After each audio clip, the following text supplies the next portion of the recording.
Welcome back to the show, everybody. My name is Johnny. I am your host for today, and I've got a very, very cool guest with me today, Troy W. Hudson. What's going on, man? Thanks for being here. Johnny, thank you for having me. It's a pleasure. Yeah, um, you and I connected on LinkedIn over Jordy Kern's video, which is the CEO of Seven Eagle Group, and you've been watching some of my podcast videos, and so we kind of started talking. We hit it off, and I didn't even realize really who you were until you and I started talking. And the can of worms just got bigger and bigger and bigger as we started talking, which is really cool.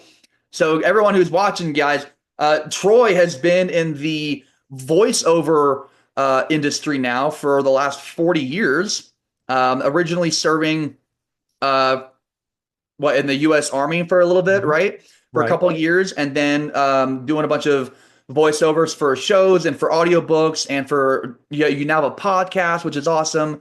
And now also starting your own LLC, right? So having a really cool background and then starting your own business, which now I know has been flourishing. So yeah, man, Troy, thanks for being here. I'm really excited about this. I want to ask you some very interesting questions. So Shoot uh, away, man.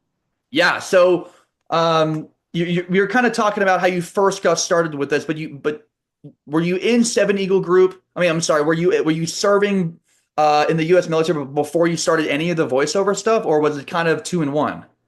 No, actually, I got out of high school, and like a lot of young men and women, I didn't know what I wanted to do. But my stepfather actually happened to be an Army recruiter. And so as I was kind of doing part-time work, not really knowing what I wanted to do, I had good grades, but college really wasn't, on the radar at that time. Right. And he said, because he knew I liked to do silly voices and do different things that would kind of lead you to believe I had a bit of a ham streak in me, performer, but at the same time an introvert. He said, the Army has a radio TV broadcast school you could go to if you really wanted to home in on that, see if you liked it. And, immediately I was so excited. Here I am, an 18, 19-year-old young man. I don't know what I'm going to do, but that sure sounds glamorous. So I had to pass an audition test and I got signed up. I went to Fort Ben Harrison, Indiana in the early 80s. And it was a short but very intense radio, TV, broadcast journalism school where they threw you in and you did it all. You wore a lot of different hats. And they shipped me my first assignment. Normally, for those people who are broadcasters, Army broadcasters, and military people that are doing that, is to Germany or to Korea at that time. And those were the glamour assignments, so to speak, and where you expected to go. I went to Fort Bragg, North Carolina, the home of the airborne, Okay. and not exactly what I was thinking, where I should go, because they had no work for me to do there in that field. So thankfully, I had some commanders ship me across post to a a headquarters office where they had a radio TV production unit, and so I worked there for about the first 2 or 3 years of my assignment. I was assigned to the First Special Operations Command, 4th PSYOP Group, my home unit, but they sent me across to headquarters to do a weekly television show. So I was able to write and shoot and edit and do all kind of cool things, radio production, commercials. I absolutely knew this was what I wanted to do about a couple of years after high school, because I was immersed in it.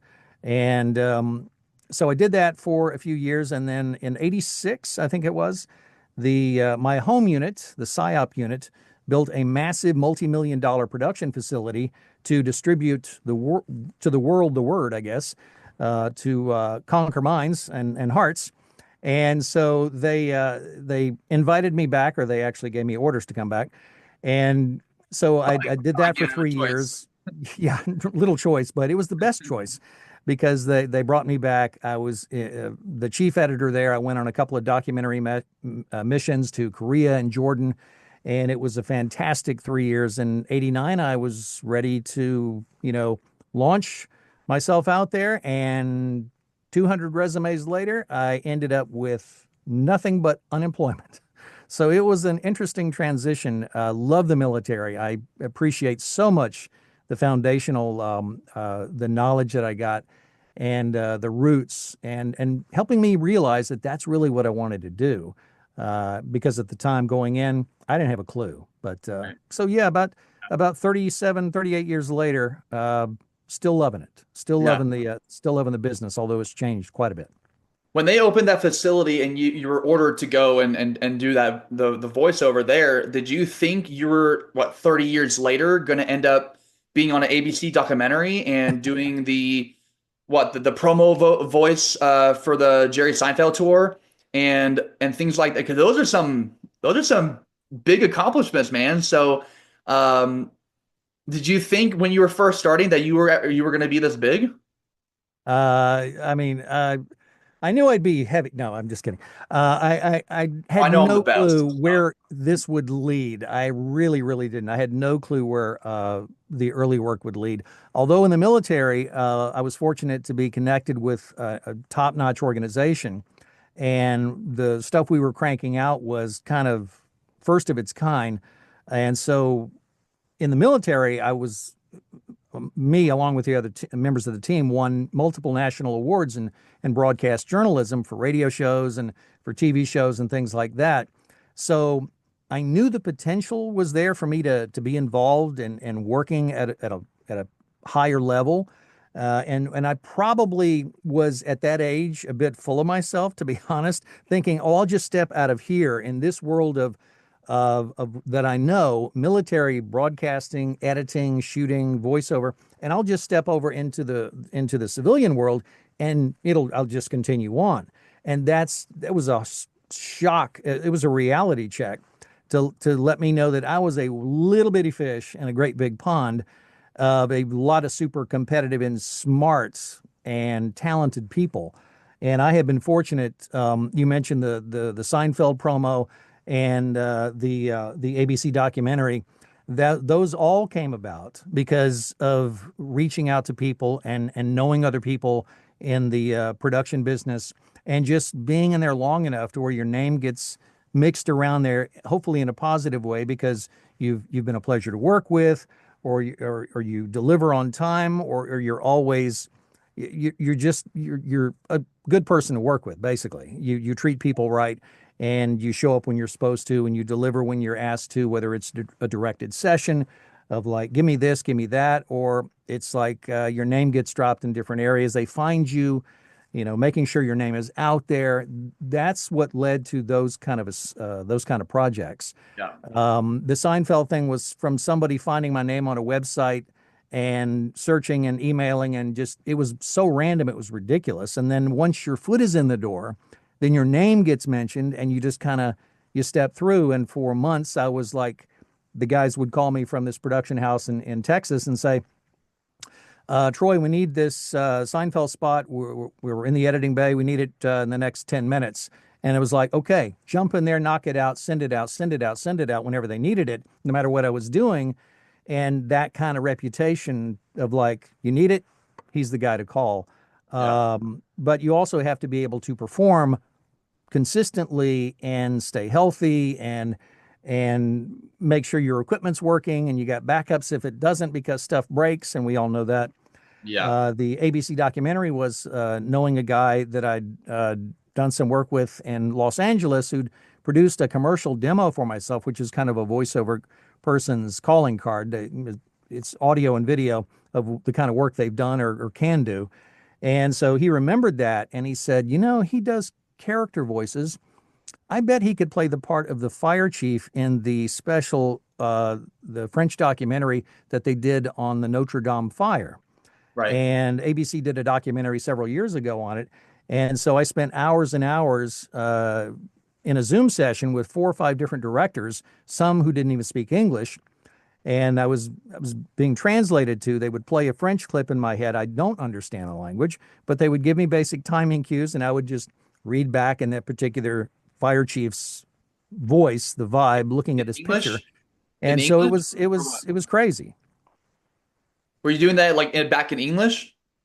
I was doing, yeah, clearly I was doing it in English. The documentary was in French, but when ABC aired it, there were they brought down the levels of the French, and then they had the English version Dubbed over. overlaid, like you would see any foreign film that had Yeah. English overdubs on it. So it wasn't exactly time, but it was get it within this time frame. Uh-huh. And that was probably, I forget, it was either 5 or 6 hours, which was an intensely long session to be in that moment of doing that character over and over and over again. Yeah. But those kind of projects, clearly, it's not just because, hey, so and so's got talent to do it. A lot of it has to do with networking and reputation and building a body of work and knowing people and treating people, with respect and Yeah. always just trying to reach out and help them when they need something. It's like, oh yeah, I know a guy that can do that, or I know this voice actress that can do that. And so that has been something throughout the last 13 years when I was actually kind of on my own doing my own business. That's kind of guided me, just keeping that respect and that Yeah. attitude of gratitude is what I call it. Just helping other folks because it all comes back. It clearly comes back. Yeah. Hey everyone, Johnny here. Sorry for interrupting, but I just wanted to take a moment and say thank you so much for being here on my podcast. If you guys are enjoying the episodes and the conversations that I'm having with these special guests, please go ahead and like this video and hit that subscribe button so that you guys can see our future episodes. I know there's a ton of different podcasts and episodes that you could be listening to or watching right now. So once again, thank you so much for being here and supporting us. All right. Now back to the show. So when you did the fireman voice for the ABC documentary, did you do your own voice or was it like a different voice? It was me, but with the director would tell me, okay, you're the fire chief, you're speaking with authority, so it was more of a mood as opposed to trying to do something like this, which would be terrible.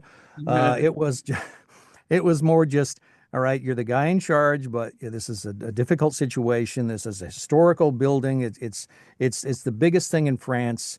Okay. You're there. As I'm here. I got your mood. Okay, Okay. these are the lines. This was the interview he did. Now go. So And you got to so I would know do the like the line. setting and you got to know the situation and where you are, what you're doing, who you Mhm. are, and then you can kind of craft up a voice and share it with the director, and then they can kind of play around with it a little bit. You nailed it, Johnny. You have to have a lot of situational awareness. You have to know scripts. I mean, you have to be able to interpret whether it's a commercial thing, fast-paced thing like an electronic store. Yesterday, I was doing multiple spots. It's Okay. all about energy, squeezing it in, hitting the right things Yeah. that they want you to hit, the store name, the price points, things like that. Or it could be like a long form documentary where you're not in a hurry, but everything you're saying matters because you're setting a mood and a tone. So you really do have to know whether it's a short copy that's on the page and you're hitting it in 15 seconds, or if you're reading a script and you're painting a picture basically Right. of what this whole mood or scene is about. And thank God for editing because most of the time, about 99% of the time, my sessions are self-directed. I'm not in a Zoom session where I'm doing this. I'll tell you a story about a wild one yesterday. But most of the time, I'm doing based on the directions I get or what I think they want. I will give them 2 or 3 reads of something, and one of those is going to nail it. It'll be normal conversation, it'll be high energy, or it'll be low and guttural and intense, depending on the script, depending on the end message, and Right. depending on what kind of directions or lack of directions. You want me to tell you the weird, wild Zoom story? I want to hear it. Let's I hear it. figured you would. Yeah. Um, I won't mention the client's name or anything like that, but yesterday I was in a session and I think I looked up, there were as many as 8 different people in the Zoom session giving me directions. It was I was dealing with um, a wonderful uh, composer who had done the music for the commercial. Okay. He was in Germany, and then I had clients who were, I think, a couple of other places in Europe, and then there were some in Asia, and there was a big language kind of let's figure this out, let's all get on the same page, and then Right. I would get directions, and they would give me directions that seemed to make sense, but they would contradict themselves. Keep the energy up, but talk slower. Or It was Oh my just gosh. so wild. It's like, we want you to have attitude. It's like, okay, I can give you attitude. So I'd read the lines Also, like don't be a this. dick. Yeah, give me the attitude, but no, no, no, that's not what we want. Excitement. We want excitement. And so we would try all the different things, and then they wanted playback from the engineer. So I had to stop what I was doing so I could send him the file. He would mix it with the music and the video, send it to them in real time while they were watching it, and then they'd come back with different directions from the first directions. So all Wow. that to be said, the whole thing the whole time was just keep a smile on my face and just keep plugging away and listen intently and try to give them exactly what they say they want, but Right. also give them something more, give them something extra, and give them something they may not have considered, because I'm looking at the words, because I've done a lot of this stuff before, and I don't want to come across as like I know what you need, but I Well, can with your help them. experience, I feel like you could probably just throw in some of Troy and they might love it. Yeah, that's the hope. The whole voiceover with personality thing I do, that's kind of what I hope to bring, because I mean anybody can read a script. Anybody, and AI has proven it. You can plug anything into a machine and you can get it regurgitated back out at you, and it doesn't sound half bad. But does it have emotion where you need emotion? Does it have pausing? And does it have life in it, or is it kind of a flat, lifeless? Okay, it said what it needed to say, but are we really getting the message across? And so I know that's what they were going for yesterday. It was just the thing that I find humorous, and when I said wild was not as an insult, but it was is just kind of the chaos of being there in the moment. I thought was funny because nobody really knew what they wanted, but they all had an opinion of what it should sound like. Yeah. So now And you're gonna try so and please everybody. and I guess the phrase comes to mind.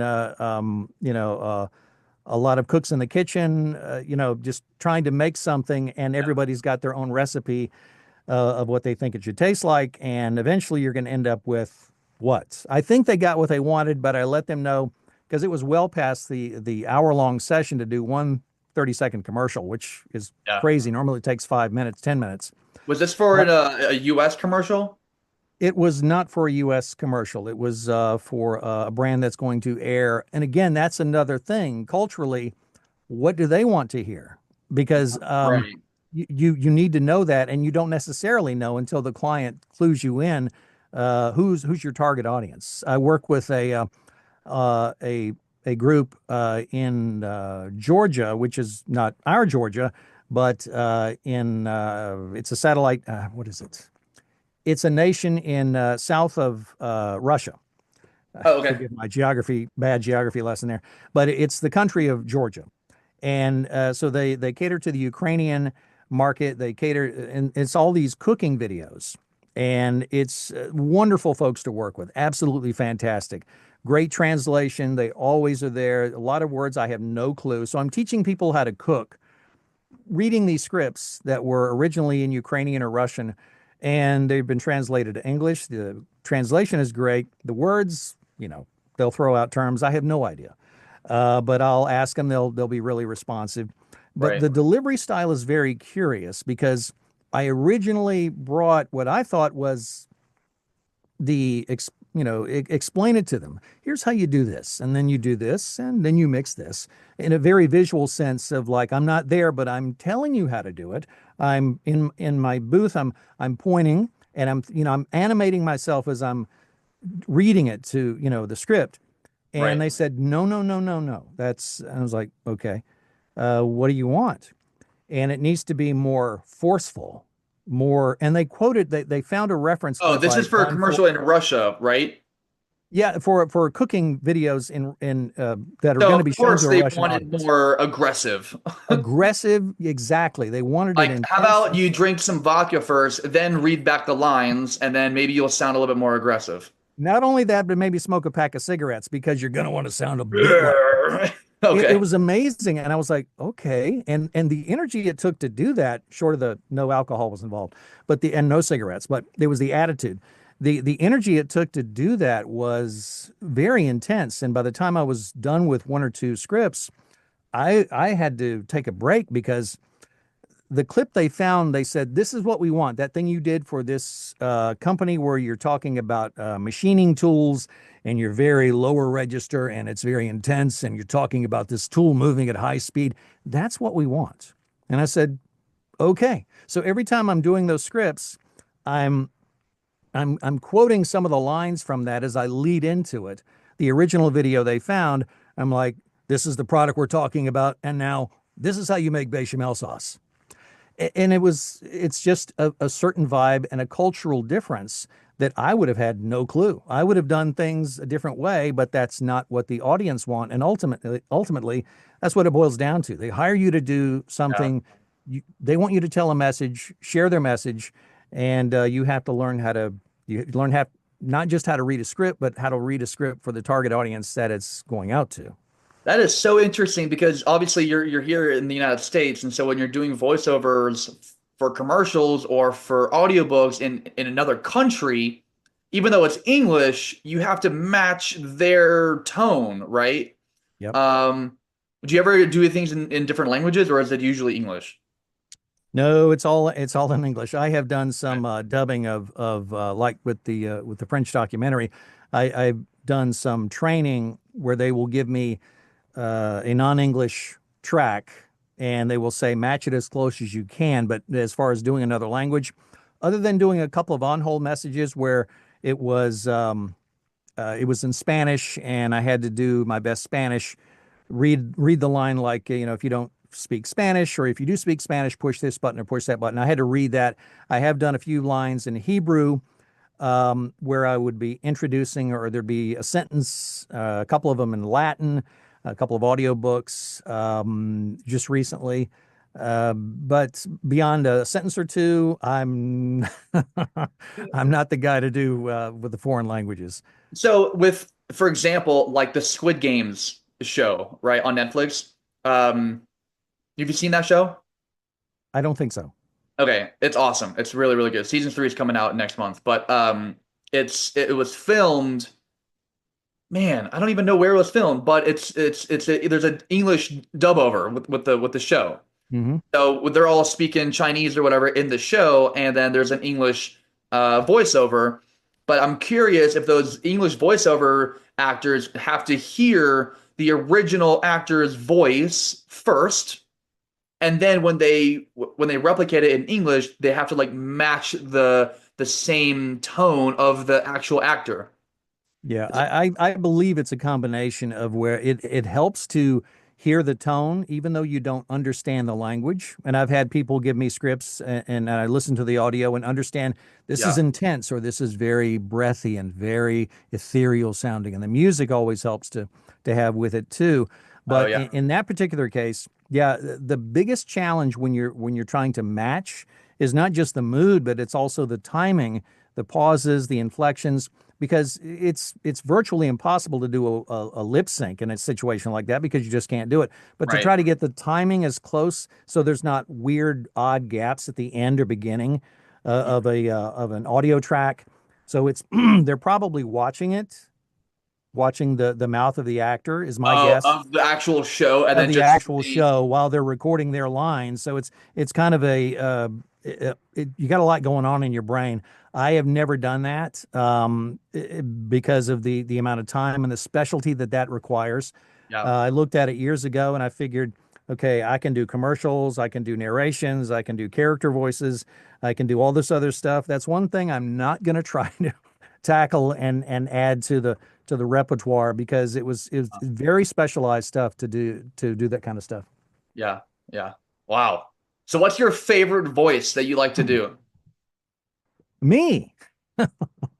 I have variations of me. I'll tell you the the thing that I kind of default to. I'd mentioned. I don't know if I did mention. I think I did in the pre-interview. We talked about where I grew up, which was Tennessee, or Tennessee. And that is something that I actually mentioned that I struggled with trying to lose the twang, the Mm. Southern twang. And some of your listeners might be able to still pick it up. But until I was 14, I lived in Tennessee and I was as Southern could be. I wasn't a hillbilly, but I was Ain't no close. hillbilly. Ain't no hillbilly. weren't no hillbilly. But I moved with my mom and stepfather to Utah at age 14, and that all of a sudden they talk weird out there is what I thought, but it's not them, it's me. So it kind of neutralized things for me. And by the time I was 18, 19, and I sent that tape off to the Army as an audition, it had dissipated quite a bit. The twang was less twangy, but there was still a hint of it. And the people that reviewed it said, "We hear a bit of a Southern accent." And I'm like, "Well, you should have Well, heard it a yeah, couple of years ago." you should. Okay. You think that flavor is bad, huh? But so I spent years after that trying to make it go away. I did articulation exercises. I practiced and did. I really tried not to sound Southern, and so I did that for years. And in truth, over the last few years, I've gotten more requests and enjoy doing the thing that I amplify it a good bit, but that thing has proven to be. I did an entire audiobook like that. I've done different things. I've got a couple of podcasts. One of them I do all in as the Southern guy. And so, I mean, Johnny, I don't know what you want me to do here, buddy, but I'll tell you what. I'll do just about anything. I'll talk like this here. And it ain't dumb or stupid or nothing like that. But it's weird how the in my mind, my dad was a genius when it came to doing weird, silly voices. And so I that didn't skip a generation. All the musical talent did. My kids have that, but at least that part didn't completely skip. So doing that kind of thing, that character voice, I've used that in games. I've used that in escape rooms that people have hired me to do voices for. I've done on hold messages for companies. Santa Claus, Johnny, listen up here, boy. It's all over the place, Wow. and some of them are a bit on the strange side because they'll say we need something really sinister and villainous, and so I've got to just You gotta get in the zone I've and got to play around exactly. with it. Okay, yeah. I've got to pull the mic in. I've got to do something really guttural like this. And I mean, even weird sounds. And I've been hired to do weird maniacal laughs and groans and screams for games and stuff. I don't say a word. They just want me to do that for a while. And so I'll send them a track and make sure I'm not blowing the levels out by getting too close and screams and yells and yippies and different things like that. So every day's an adventure in the padded room. Yeah. What kind of games have you voiced in? I have no idea. Oh, you don't. I have no idea. Honestly, most of the time I sign an NDA, which is a non-disclosure agreement, and I don't know where it ends up. Occasionally, Oh man, it'd be so interesting to know who you voice or what I you have voice. heard snippets, Uh-huh. and I'm not going to name the games, but I have heard snippets of it's like, wait, I that name that did I do that? Because I've been doing it online in my own business for 13 years now, going on 13 years, and it my voice is all over the place, and I try to keep track of it, but I honestly cannot. I'll hear something I did, I'm like, wait, is that me? It's like, yeah, sounded a little bit different there. And the weird thing is, if somebody comes back like years later and say, we need to do a pickup line on that, can you do that again that you did back in 2018 or whatever? Everything's changed in the studio. All the equipment's different, and even the voice changes over time. But you'll get asked to do something like that, and so you got to listen to the old file, and then you're like, okay, I was kind of like this, a little more hyper, or I was maybe I had a cold at the time, or maybe I have one now, or something different, or the mic was different. And so you try to match it as close as possible, but there's only so much you can do when you're traveling through time and you're trying to Yeah, make everything sound the same. that's cool. I want to go back to real quick what you said earlier about feeling like a small fish in a big pond, Mhm. right? Kind of getting into this business and just trying to feel the waters and try to figure it out. But there's definitely a lot of other experts around you, right? And you're Hmm. kind of talking about how connecting with people and you're between that and your work ethic and like how dedicated you are to wanting to be better and things like that. I feel like there's a lot of people doesn't matter what industry they're in or what job they have. I feel like there's a lot of people sometimes feel maybe overwhelmed or like they're not good enough, or they feel like that small fish in that big pond. So my question is, what kind of mindset shift or what kind of mindset strategies did you have to work on or think about to get over that feeling of I'm a small fish and just put in the work, get my foot in the door, make those connections, try my hardest, and knowing that it eventually it's going to work out and I'm going to actually be successful. Yeah, it really it happened twice in my professional career. The first time that I was talking about when I mentioned the fish thing was the fact that when I got out of the military, I Mm. thought I was, I thought I could do anything. And maybe I could, but there were a lot of people that could do what I was doing and a whole lot better who had more experience. So when I made that leap from military to civilian with a wife and two babies, I was totally just not prepared. And so I spent 8 months doing construction cleanup work, living. We lived in the downstairs bedroom of my in-laws' house. And so that's where we lived for the first 8 months. And so you talk about a gut check and feeling kind of like, I'm the man. I'm supposed to take care of my family. We're living off our in-laws. I've got a job, but I'm making minimum wage, cleaning out houses and things. So that was a huge humility check for That's me. tough. And I Yeah. think it was important because of what I thought I was just going to come out and do. So that helped me get more perspective initially. And so after 8 months, there was a local TV station that was hiring. I had two choices, two job opportunities at the same time in 1990.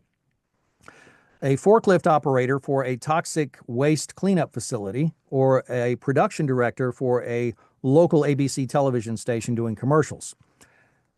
I Guess wonder. which one paid? Guess which one paid more, Johnny? Well, I can also guess which one you would enjoy a little bit more too. The forklift operator job paid more money than the TV production job, which just goes to show you local What? TV production, yes, and could have been the risk factor. I don't know, I guess that but makes sense they were a because you're great company operating heavy machinery, so that makes sense, I guess. with carrying around barrels all day that had bad stuff in them. Yeah. But I remember that it was a really hard choice. So I'm trained to do this. I went in. It was like amazing, fantastic. So that was a break after 8 months. So fast forward to 2012. I've done, I've got 10 years of corporate work after the TV station job went away. I've got another 12 years of doing commercial production, 600 TV commercial, automotive TV commercial ads, lots of graphic design. I'm thinking, okay, I'm good. I'm making good money here, and it's 2012, and things are looking good. All right, and then all of a sudden, the boss comes in and he says, "We're shutting down the production department." I was the only one left in the production department that had scaled down from 30 people down to one. And I thought, well, talk about job security. They need me to keep doing what they were doing with me. Right. That wasn't the case. Things go away, things change, and all of a sudden, I've got a 2 week notice and a mortgage and bills like everybody else, and this tendency to want to eat every day. And so it was a huge, just it put me flat emotionally.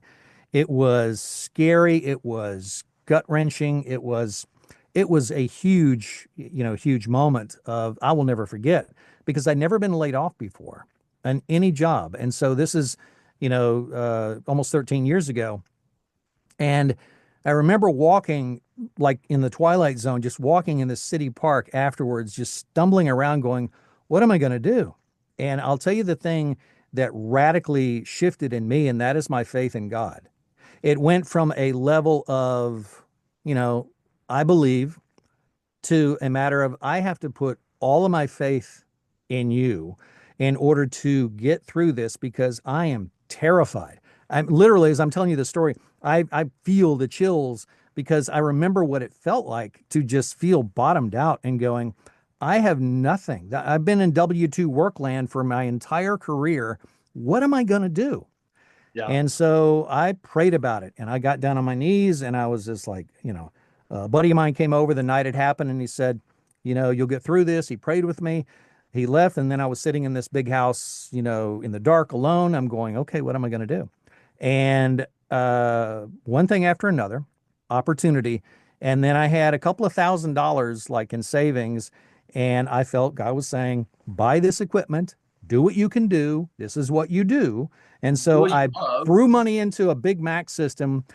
And all of a sudden, the next few weeks, months, years, I was doing freelance work from about 2012 to 2015, 16, just day at a time, just finding the stuff online. Elance, which was a job platform, Upwork, Fiverr, different things like that, trying to do anything in a big cavernous dining room, sounding horrible on a USB Yeti microphone that was just atrocious as I listen back to the stuff now.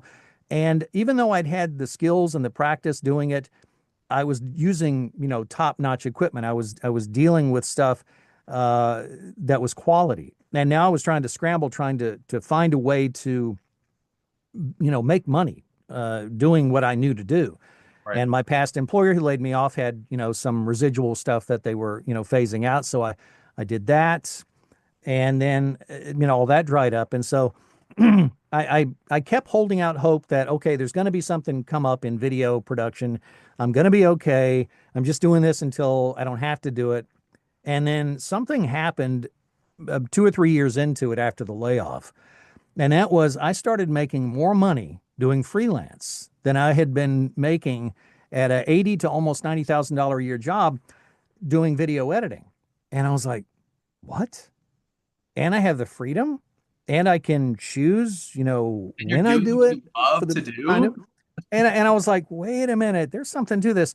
But it wasn't until about 3 years or 4 years into it, late 2016, that I thought, I could do this. I could do this full time. This isn't just a hobby or a side gig or a freelance thing. This is a business opportunity. Right. And I started listening and watching people that had done what I was doing. Primarily a gentleman named Bill DeWeese on YouTube, and other people that I watched and respected because they had a record of just showing up, doing what I was doing, and they were doing it in a less than Hollywood, New York sort of studio atmosphere. They were doing it from a home studio or in a walk-in closet that were surrounded by coats that gave them sound absorption, and they were cranking out work. And then they would grow their business, and they would tell me how to do it. And so I watched and I listened, and I slowly began to network because for the first few years, I'm like, I just need to do what I'm doing and just keep it going. Yeah. I don't need to go to any, shows. I don't need to get any special training. And so I started taking it serious after after about 2015, 2016, and it was kind of a trajectory that just kept going and going. Um, and the industry and business and technology has changed dramatically, but showing up and doing quality work and reaching out to folks, that kind of stuff never changes. That's a constant that you just have to keep doing. You have to learn, you have to adapt, and you have to figure out different strategies because social media is a wild and woolly land, and the things I was throwing at it 5 or 6 years ago just doesn't work. And the Yeah. platforms go away, so you've got to have that plan B, Yeah. and you want people, to find your stuff, which is always a thing of, you're Yeah. putting your stuff out there without being obnoxious about it on some of the platforms. Yeah. You know, out of everything you just said, there's two things that really resonated with me, and I'll say the first one is it's kind of like an underlying theme with all of my other episodes. If you guys are watching this, please go watch these other episodes that I have, especially with Jordy. That was a really really Mhm. cool one. But because Jordy didn't start Seven Eagle Group until he was in his 30s or 40s, right? So it took a Yep. while for that to start, and when he started it, it blew up, right? So what I love about what you just said was you had the option of these two jobs. One made more money, and the other one you kind of actually enjoyed a little bit more, right? Yeah. You ended up going with the one that you liked doing because you actually enjoy doing it, right? And you Mhm. kind of just forgot about the job that makes more money. Obviously, everyone wants to have more money, but it ended up working out for you because you started doing things that you love to do, which transitioned into eventually making more money. Yep. which is so interesting. And I have a similar story because I was a coach in person for quite some time, and then when COVID hit, lost my job, started doing what I love online, and now I'm making a lot more money than what I do now versus what I did in person. So to everyone who's listening, it's kind of a cool message to, like, life isn't always about making money, right? Mm-mm. You got to do what you love to do because then it doesn't feel like effort. It doesn't feel like work. And when it doesn't feel like you have to go to work and do things, something that you don't want to do, you end up being more successful in it. Yep. So you end up hitting that goal of making more money just because you started doing what you actually love to do, which is incredible. So congrats. That's awesome. Thank you. And it's something that a couple of mentors that have passed away years ago told me when I was first laid off. A voiceover guy who I had listened to and was actually editing his spots for years before he actually had a phone conversation with me. He reached out as soon as he knew the job was going away, and he said, Troy, he said, follow your passion, follow what you love, and the money will follow. And another gentleman, a photographer that I work with, basically said the same thing. He could do a lot of things, but what he loved was photography. He was an IT computer, brilliant guy when it came to that. Similar to an episode, I think it was Mark, the one I saw with Mark, the IT guy that you had on, and he was an IT guy, and my friend Randy was, a computer. He could fix anything, but his passion was photography. While it may not have made him as much money, it gave him more satisfaction, and maybe eventually, it would have. He just passed away too soon.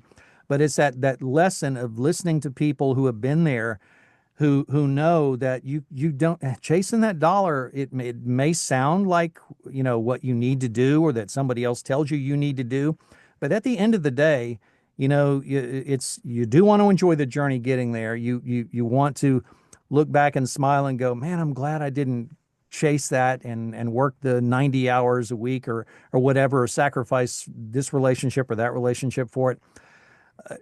There's lots of crazy hours in what I do, but there's almost never a day that I don't wake up feeling blessed and thankful that that layoff in 2012 happened. At the Yep. time, it would be the last thing in the world. But to go back and talk to the younger guy that happened to, it would be like, buddy, just enjoy the ride. It's going to be amazing. Yeah. Just focus on it, get better at what you're doing, reach out to people, make friends, just learn what you can and just My, hold on tight because it's yeah. it's it's wild, but it's going to be fun. Yeah. Yeah, like I said earlier, like I was coaching in person for a couple of years, and then when COVID hit, Hmm.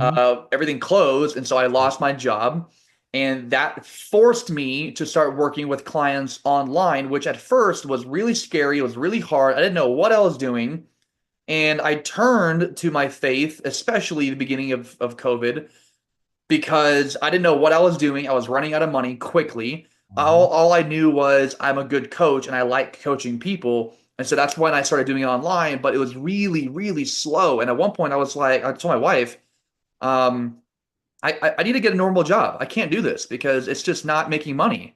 Because I was so concerned about making money because I didn't have any Hmm. at the time. So and she was like, "You gotta just pray about it, listen to God, because this is the path that He has for you. Even though it seems crappy now, this crappy feeling is gonna go away. But it's probably something that you need to go through to get to the other side. And that's kind of what you mentioned earlier. Isn't it great to have advice from people that love you and know it's like you sometimes can't see that bigger picture, and when somebody comes alongside you and reminds you of that and tells you that and encourages you, man, that's awesome. I love to hear stories like that. Yeah, yeah. And even if you're not in a relationship, you still have someone next to you holding your hand and guiding you. And even if they're not physically there, they are there. He is Amen. there. Yep. Amen. Absolutely. Yeah. So Absolutely. you started your own LLC, right? A couple years ago in 2012? No, no, it was actually I didn't do that officially. I think until it was actually 2020. You reminded me that year again, and it wasn't until 2020 I officially put the letters after it and started calling Troy W. Hudson Professional Voiceovers LLC. Gave it that official title. So for 7 or 8 years, I was just like freelance, self-employed. It doesn't matter what I call myself, But Right. then for tax reasons, I had an accountant, a CPA, tell me, you really should LLC this thing Um, in case Uncle Sam was like wants to figure Like, out what do you do? why are It's you like, making so money? Why am I not getting portions of your money? oh, he got everything. Oh, he got everything. I screwed up my taxes the first few years, and it Oh, was a so did I. nightmare. I owed thousands after my first year of doing the online coaching, and I was like, Dad, can you help me figure this out? Because I don't know. Usually, as a W-2 employee, people take care of that for you. Oh yeah. Oh Yeah. yeah. I had the nightmare story, and there was like a cleanup on aisle 10, 12, and 14 for me. It was a massive amount of money. I thought I was holding everything back. The IRS said, "Oh no, no, no, you didn't do that." And so I was getting income from PayPal at the same time, invoicing through PayPal, and I was also it was being reported as a 1099, so I was getting double reported, and I didn't know Oh how to handle no. that, and I was doing quick TurboTax myself, thinking I can do it all. No, that's something else I learned through the years of delegating to people that were much smarter than me, that had the time and the expertise. CPA, accounting, taxes is one thing, and there's some others, but I do wear a lot of the hats still. I don't think it's a control thing. A control thing. I think it's just a comfort level thing of knowing that if I want to change or put this up online or do whatever I want to do, I do it. But for the really important stuff, the money stuff, I'm gonna make sure somebody, takes care of all that. And I send my taxes probably for the last 5 or 6 years to a guy in North Carolina that just he knows what he's doing and he's quick to respond. So yeah, know who the people who are smarter than you are and get them to do all that work for you. Yeah. Yeah. For sure. I was going through your pre-interview answers that you sent me earlier, and Mhm. you had a really funny thing that I'd love to share with everyone about you not loving your own voice. It's funny, you're a voiceover actor and you do all these things and you have to replay different things over and over, but you don't even like your own voice. Johnny, I spend hours, sometimes a day, listening to me, and so it's it kind of grates on me because you hear it here, and then I hear it play back on speakers when I'm editing, and Yeah. then I'll hear it on my phone, and then it'll just various places. I hear it on videos, and so it just I get so tired of it, and sometimes I'm thinking, why are they hiring you? You that's oh, I hate that. It You have a sounds weird awful. voice. You sound nasally. You sound tinty. I'm critiquing what I'm hearing that I did, Uh-huh. and I'm going, do they hear what I hear? And then I hear somebody say, "Oh, I loved your whatever, that thing you did." Is like I could hear, and I'm thinking, I'm not hearing that. And so it's different Why? when you're Why did hearing you love yourself. So when that? I edit my projects, I never do them in real time. I'm always, my wife, wonders sometimes, like, Mickey Mouse or the Chipmunks are coming out of the studio. Oh boy. Exactly. So it's playing at Did you speed like that? down to double That was my speed. Mickey Mouse voiceover. That was talk to me afterwards. We'll get you set All up. right. So I'm editing everything, and I do everything visually by waveform monitor as I'm editing. So I will cut and delete and take out breaths and do things super fast because I've done it for years, and I was a video editor for a long time before that. So I'm taking all that stuff out and the mistakes, and I'm like, oh, and I can see where I screwed up, and but I'm listening to myself, and it's just going by really, really fast. I'm like, I could tolerate that, but when I play it back normal speed, it sounds like very slow, and I'm putting myself to sleep. So I rarely listen to something all the way back unless it's a short spot and I need to mix it or hit a certain point. But I do. I honestly do not like the sound of Troy W. Well, Hudson's voice. I don't think you're alone. I think most people don't really like their voice. I Um, just hear mine more than, not only in my head, I hear them in my speakers. And yeah. well, sometimes I'll go live on my phone, and I just talk about, whatever, Hmm. and then I'll post it, and then like the next day, I'm scrolling through my phone, and my video will come up, and I hear myself talking. I'm like, get out of here. I don't want to listen. I don't want to hear that. But then I get in my head like, I wonder if other people are like, oh my God, no, I don't want to. I don't want to listen to that. So Yeah. going back to what you were saying earlier, like you are your biggest critic. Yep. Like, you're going to judge and critique everything that you do and everything that you say because you know yourself best, Hmm. but you don't know how other people are going to think about you. Absolutely. Yeah. Absolutely. Yeah. That's so true. And that negative self-talk in your head of like, oh, I'm not as good as so and so, or I wish, I could get that gig, or if I sounded like that. The whole comparison thing can mess you up, Yeah. and it did me probably for a while of comparison. It's like, no, I'm not so and so. You're not so and so. You do your thing and you do it the best you can and you sell or market you because you're Johnny. These are your special talents Mhm. and skills and your passions and your energy. And this is me. And I'm going to bring this. And if somebody hires me to do something, it's because they heard something that resonated with them, that they think that would be good for their project, or that they think I'm capable of getting to a certain point and delivering in a way that they need delivered. It's about getting that negative junk out of your head and just focusing on what you can do and Yeah. just build on those strengths. And if you got weaknesses or things you need to work on, great, but don't tear yourself down thinking I'm not as good as so and so. So Yeah. that's something you learn hopefully younger rather than later. Well, I also think it's so hard for people not to compare themselves because they're always on their phones. They're always seeing other people making more money, Hmm. looking better than them or having a family or, doing whatever. And then they immediately compare themselves and then get into that negativity, Hmm. which really I feel holds you back quite a bit. Yep. Um, so anyone who's like trying to start a business or get out of that negative headspace, um, or even just make more money or be more successful, it's like you gotta get rid of those demons that are in your mind because they're holding you back. Right? Absolutely. That's the whole point of the devil. He just wants to get in your head and mess you up. He's But a liar. he's a liar. Was that an accent or was that just you? That was me. Do you just The have truth. random accents come out every now and then I on do so accident? many. I talk to the dogs sometimes and have complete conversations, and they'll talk back to me with their own unique voices of whatever they're going through.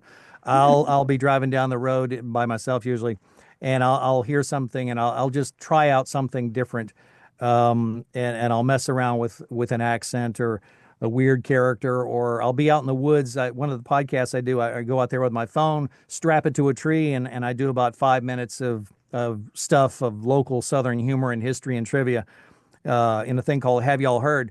And and sometimes I'll break out in song and I'll sing an old country song and in that twangy thing that I In was your doing earlier. Tennessee voice, yeah. Yeah, and I was like, recently I was doing something, and it was like, what was the number one song on this day in 1977? It was Kenny Rogers, Lucille. Remember that song about the farmer who lost his wife and he had 400 children and a crop in the field, something like that. And so in the middle of it, I'm like, Something like that. I have a teleprompter on my iPhone, but I get off of script and I will do, something just, it's like, I told you earlier, I'm an introvert, but there's something about certain things that can get me going. Creatively, it'll pop out and I'll start doing it. A lot of times, character voices. They'll hire me to do a script, and then I'll do the script, and then I'll start giving them all this extra stuff.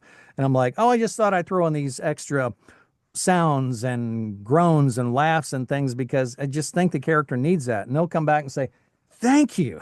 We'll figure out a way to put that in there because I can't stop. I keep going with something because I love that thing that I'm able to do. And I'm like, at the end of the day, I walk out of here, turn the lights off at the studio, which is in the house, which is another wonderful benefit of doing what I'm doing. Oh yeah. And I walk out and I'm like, thank you, thank you, thank you that I get to do this. Especially in the summertime in Georgia, where I'm at, you just drive down the road and look at a commute and it's like I don't have to do that. Or look at a road crew, the hardworking men and women in safety vests, directing traffic or working in trenches and doing stuff. I'm like, God, God bless them. It's Yeah. just like I did labor, for a long time and not afraid of hard work, but to appreciate where you're at and to be able to be thankful for what you do is another thing. It's just if you find that thing you love and just keep going after it. And I don't have any plans. I kind of do have a plan to retire in the next 10, 15 years, but based on what I do, unless everything goes AI completely, and I don't think it will, I think that I can do this for as long as I want to do this, Yeah. and I'm okay with that. Um, so that's the beauty of what I do as well. It's like, God forbid, something health wise happens, I can keep doing this, for quite a long time. So that's another blessing. Yeah. And you started this because you like doing it and because you wanted to do it. And so you can Mhm. just keep on going until you don't want to do it anymore. I mean, it's not like you have to keep working until you die because you live paycheck to paycheck, right? You're doing what you do and you're doing what you love. So that's just what's going to carry you. And because you're doing what you love and it's exploded so much, I feel like you don't really have to worry about what's next or what job can I pick up or, whatever. Things just kind of flow to you. Yeah. No, not necessarily. I think I put something in there in the pre-interview information that I just want to touch on real quick, just as a reality check for Yeah. people that are thinking, oh, you hit a certain point and then you just kind of coast. I actually did that a couple of years ago. I hit a certain point and I quit going after the work. I quit marketing. I got kind of lazy. I sat on my laurels, whatever those are. I was sitting on them. And so I'm kind of coasting and I'm looking at the numbers and they're kind of, is that down? Yeah, okay. And so everything is kind of going south revenue wise and other stuff is not. Everything else is going up. And so I'm starting to notice a trend and I'm like, what's going on? And it's like, it was me. I had gotten lazy and had quit pursuing, putting myself out there and putting the work out there and reaching out to people. I didn't have that same fire in my belly. I didn't have that eye of the tiger that, whatever it is that was kind of sparking and making me go through and being tenacious about not just going, okay, this is enough.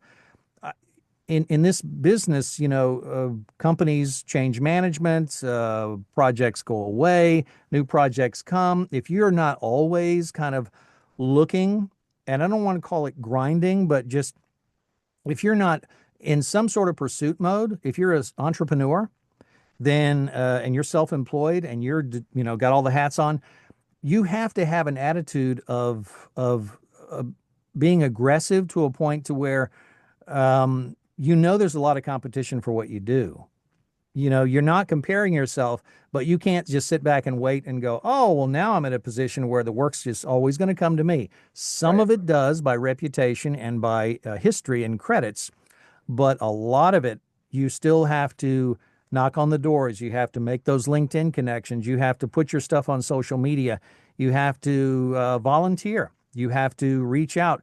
You have to do that thing that some people find uncomfortable, which is self promotion, Right. in order to continue to put yourself in front of people's eyes and in their ears.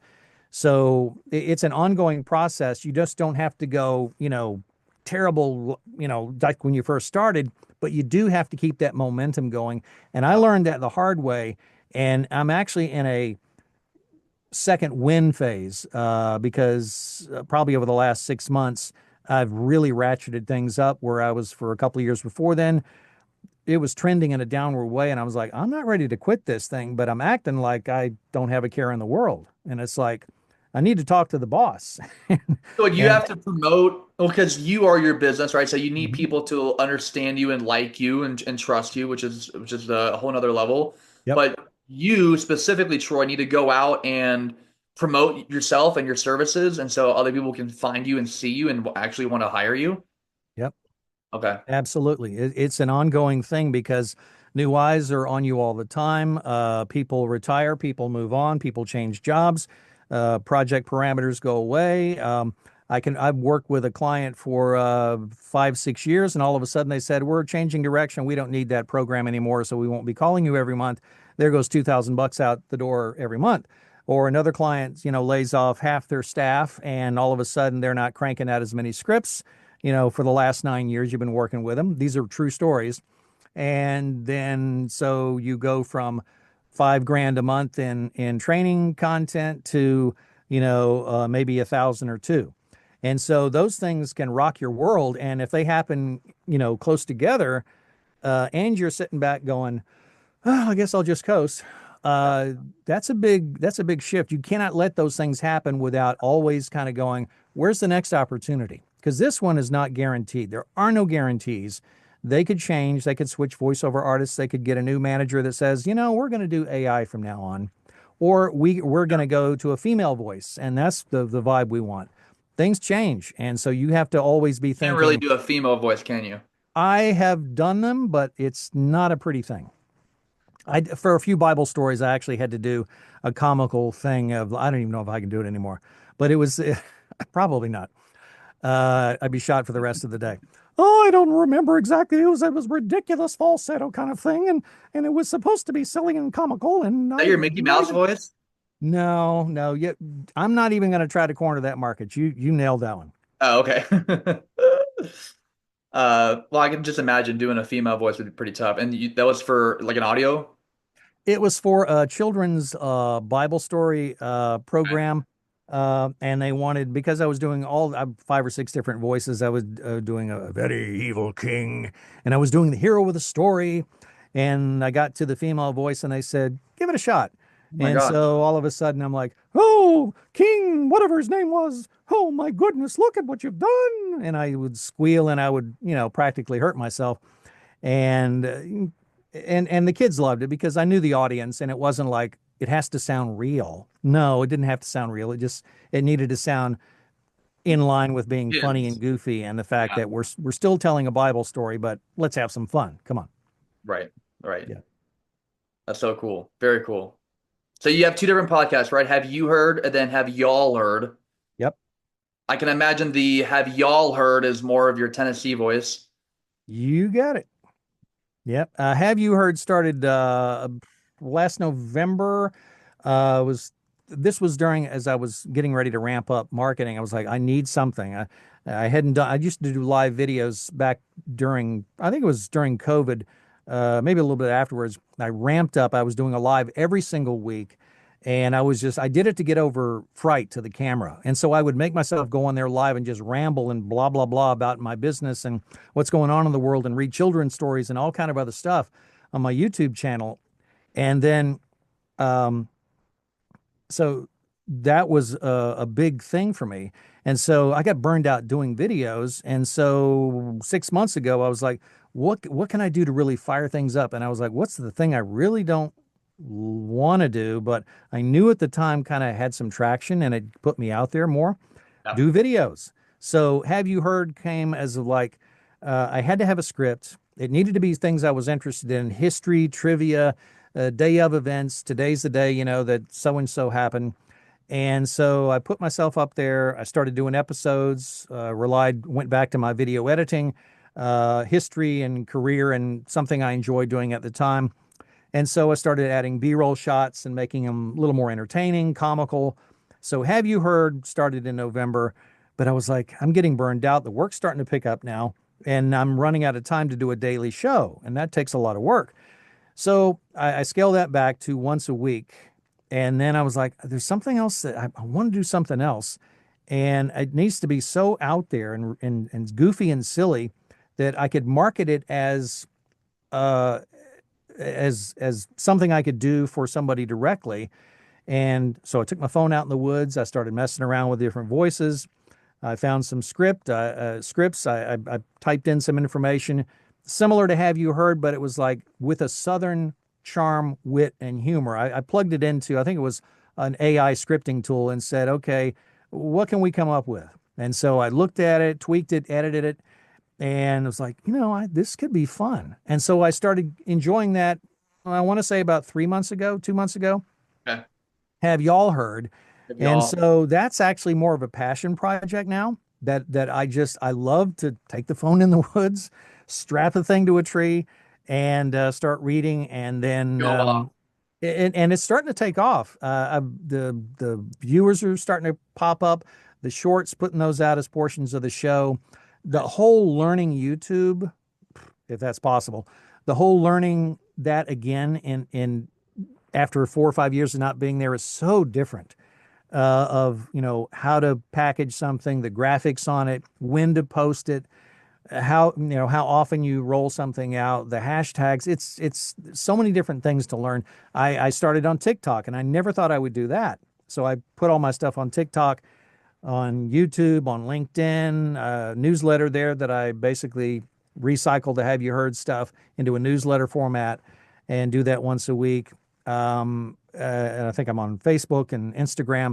So I try to just throw a lot of stuff out there, but it's targeted stuff that I try to keep mostly on those two shows. That occasionally I'll post something like I just finished an audiobook, or I just finished something that might be of interest to somebody, or something that meant something to me. Volunteer projects for Learning Allies, something else I do for kids, that I like to do audiobooks for them.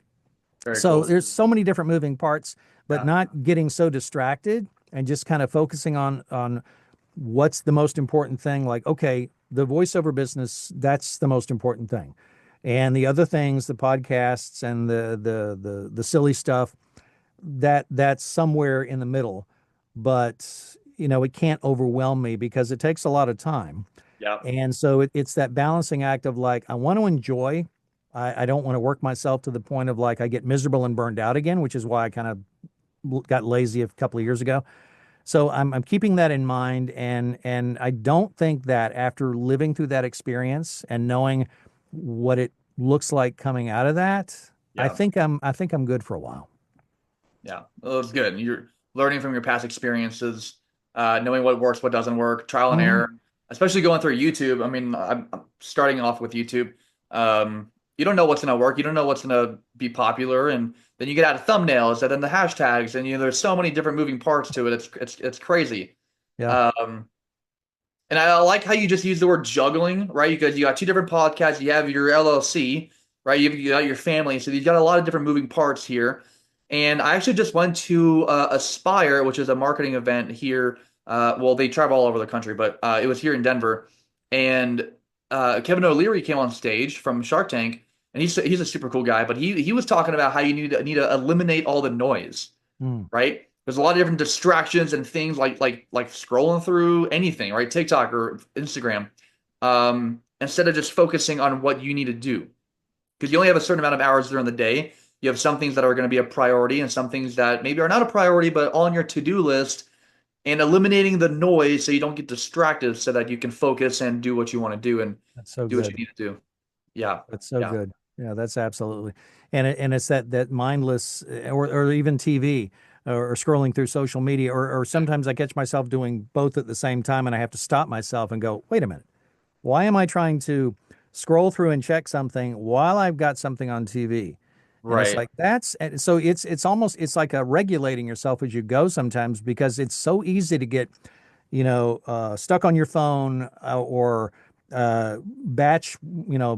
binge watching something for so long that you're like, what have I done today to, reach out to somebody on LinkedIn? Or what have I done today to have a conversation? Or what have I done to help somebody do Yeah. something, to support them in their venture?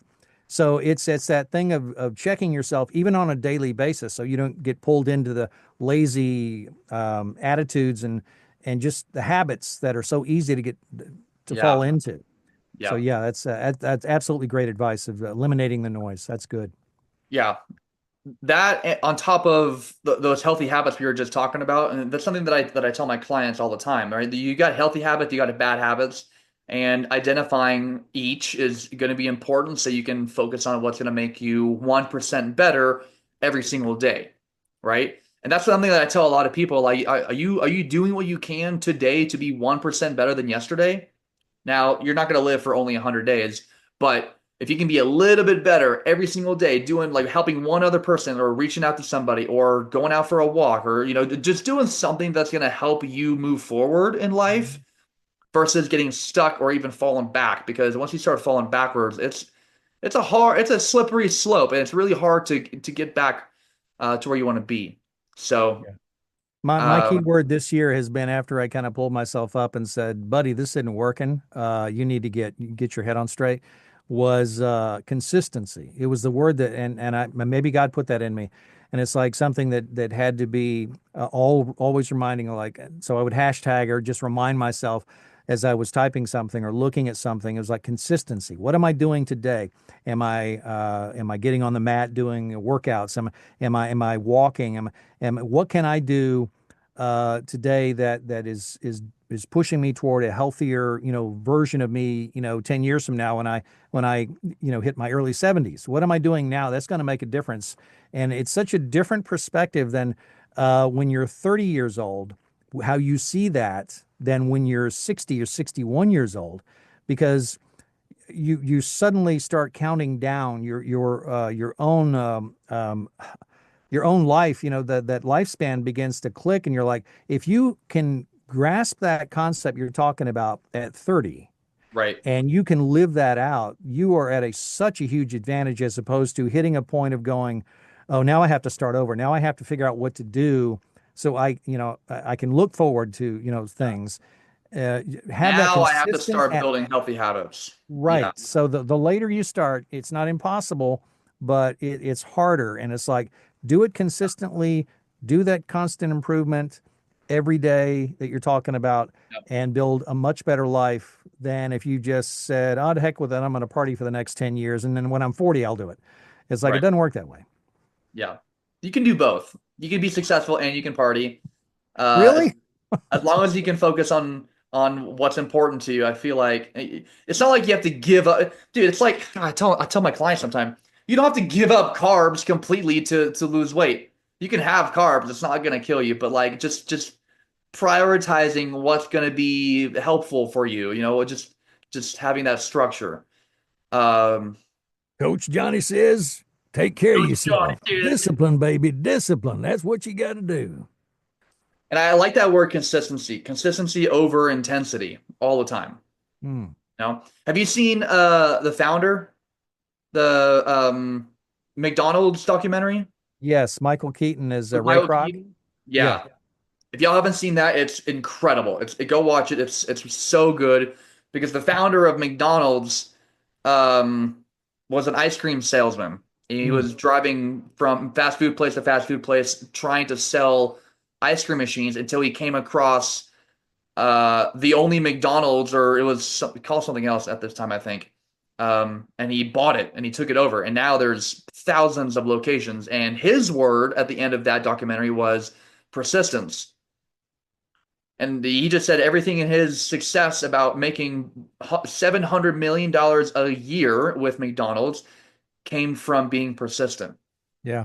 That's So I good. love both of those words, consistency and persistence. Just Yeah, I there keep was going. I had an opportunity. We've got some family connections. Actually, in Colorado Springs, our son-in-law owns a Chick-fil-A restaurant, or is the manager of a Chick-fil-A restaurant. I guess they call them owners, owner Oh, operators. wow. Okay. My brother lives in Colorado Springs. Okay, so there's a connection.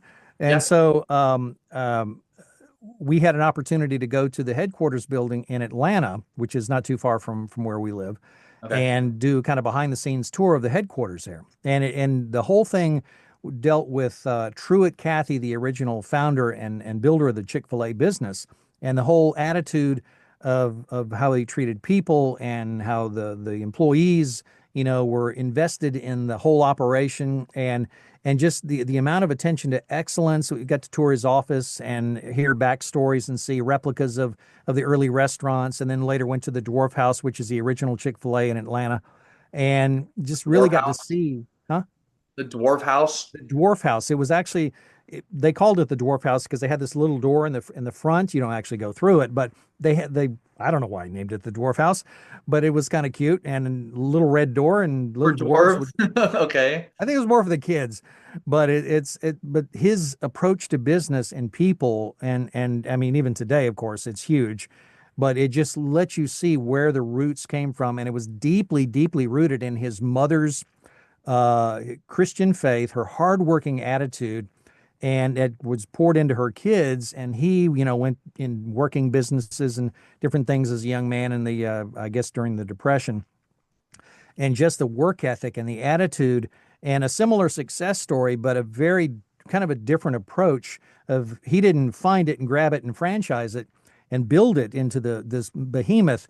He did it one restaurant at a time, and he did it with probably different foundational principles, and got there, and is still getting there, because it keeps growing, and it was all about the quality.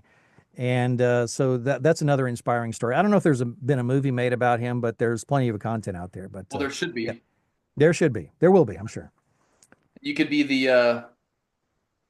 You could be the director or the overvoice or the whole, what's it called? Uh, Voiceover, yeah, I guess the voiceover guy who, ah, there's a word, storyteller, narrator. the narrator. Thank you. Yeah. Yeah, like the narrator who does the Planet Earth stuff. Oh, David Attenborough. Yeah, yeah, and he just came out with his own thing, which is pretty cool. So, Yeah, um, that people, yeah, that's always like, can you do Morgan Freeman or can you do James Earl Jones or can you do David Attenborough? And yeah, I can you remember start going into later, a booth please? one That'd time be in great. Charlotte with some voice coach, and he said, just give me anything. I don't care. Just read the script any way you want to. And so I leaned in and notice the voice actors studying the Oh, script, and it was just some weird. wow, And I looked through the glass, and I'm like, the guy's losing it, rolling on the floor, and I'm like, that was an awful David Attenborough, and he's like, dude, that's like, and I was like, that was okay, really good. I'll save that. But yeah, after about two sentences, I drift into something weird or off the rails, which is okay, which is okay, Yeah, because I may come up with something different.